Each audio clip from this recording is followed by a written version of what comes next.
Hello लोगोफोर बरायबाय बड' जब इनफो अफिशियेल इउटुब चेनेलाव लेटेस्ट आपडेट डिलेट रिजाल्ट बिनि सायाव गोबां कमेन्ट्स फैगासिनो दङ माब्ला होगोन दा फाइनाली डेट ओंखारबाय नोंथांमोननि रिजाल्टआ मोनथारसिगोन आरो माब्ला मोनगोन जों बेखौ गासैखौबो जों डिटेल्सखौ नायगोन अफिशियेल साइटआव बेनिफ्राय लेटेस्ट आपडेटआ बेनो DHS एग्जाम पस्टपन जाबावगोन नामा मानो दासिमबो एडमिट होआखै जों गासैबो फारि फारि नायगोन बेखायनो भिडिअखौल' नोंथाङा जोबजासिम नायदो आरो हानायसेबां शेयार खालामदो गोदानै फैदोंब्ला चेनेलाव साबस्क्राइब खालामना ला बेबायदि लेटेस्ट आपडेट मोननो जेब्लायबो आंनि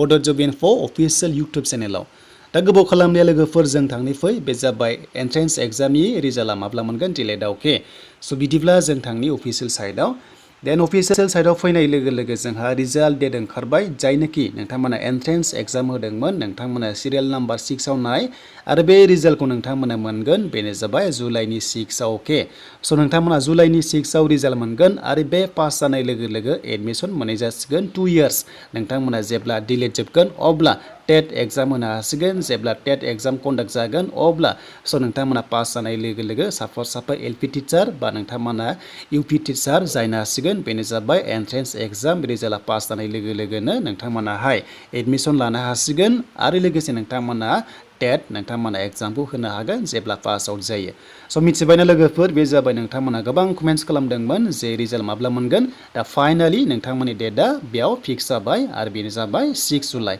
स' बे जोब्बाय दानिया हेल्थ डिपार्टमेन्ट एग्जामा जागोन ना जामारला थ' बेखायनो जों थांगोन अफिशियेल साइटआव DHS आव अके स' बिदिब्ला जों थांगोन अफिशियेल साइटआव DHS आवहाय आरो जों नायगोन एडमिट कार्ड दा लोगोफोर जों फैबाय अफिशियेल साइटआव DHS आव बेयाव फैनाय लोगो लोगो जोंहा दासिमबो एडमिट पाब्लिश खालामाखै आरो दंबाबो सिगांनि एडमिट दङ दा जेब्ला फैगोन नैबे लेटेस्टआव मोनगोन नाथाय दासिमबो डेटआ फिक्स जायाखै आरो अफिशियेल नटिफिकेसन दाबो रिलिज खालामनो हायाखै जाहोना जाबाय फ्लाड जागासिनो अके दा फ्लाड जागासिनो दङ बेखायनो एग्जाम सेन्टारफ्रा गासैबो दै हाबोब्ला एग्जाम जाखाया पस्टपन जागोन दायो बोथोरा गोबां गाज्रि दङ नोंथांमोनाथ' मिथिखादों बोथोरा गोबां अखा हागासिनो दङ दैबाना जागासिनो दङ बेबायदिबा एग्जाम कन्डाक्ट खालामनो हाया दा हमना ला मोनफा मोननै डिस्ट्रिक्टआ गासैबो दैबाना जाना दङ अब्ला बोरै फैनो थांलाय फैलायनि थाखाय प्रब्लेम जादों जायनि जाउनावहाय एग्जाम कन्डाक्ट खालामनो हायि जादों बेखायनो DHSआ मा रेसपन्सिबिलिटि लागोन बेखौ मिथिला नाथाय दसे नेथ'दो आरो जेब्ला फैगोन लेटेस्ट आपडेट नोंथांमोनजों थाबैनो शेयार खालामगोन नाथाय दायो एडमिट नोंथांमोना डाउनलड खालामबा सिगांनि डेटखौनो मोनगोन बेखायनो नोंथांमोना गोनो गोथो दाजा एडमिटआ गोदान फैगोन आरो नोंथांमोननि जायगाया चेन्ज जाया जायखिजाया लेटेस्ट आपडेटखौ नोंथांमोना नेथ'दो स' बेनि सोमोन्दै लेटेस्ट आपडेट DHS आरो डिलेटनि